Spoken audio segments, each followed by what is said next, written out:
Hello guys, may gusto lang ako i-share na book sa inyo. Ito ang The Bible in a Year. A 52-week journey through God's Word. Kung first time lang magbasa ng Bible, pwede po sa inyo. Meron naman pong guidelines kung paano to babasahin. May mga weekly components po siya. For example, team introduction, daily scripture readings, reflection, questions, and weekly blessings. Sa likod naman po may mga guidelines po siya. Weekly po yan, Sunday to Sunday po siya. Then, making the most of your study kung paano natin na-apply sa ating buhay-buhay. Sa table of contents po, meron din po yung week 1 yung creation and God's nature. God's love, faith, prayer, ganun po, etc. Dami po yan.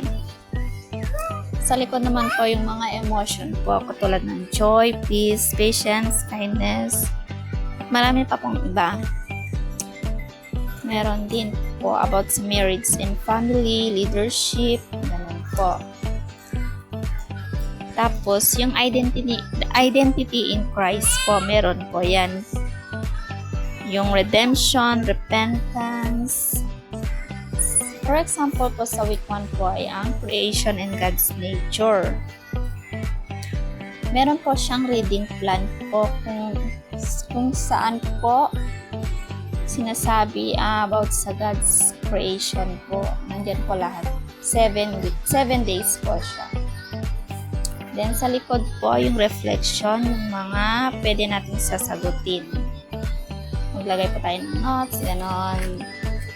Week 2, God's love, etc. Madami pa po yan. 52 weeks po to. Kaya,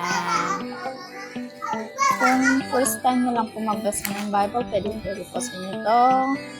Kagaya ko. Ito din po yung libangan ko pag wala nang ginagawa. Murang-mura lang po itong bili ko dito sa Black App po to. 100 plus.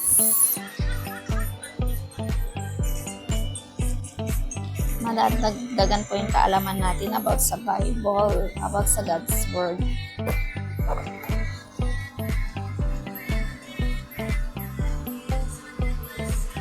Yan lang po. Maraming salamat. God bless.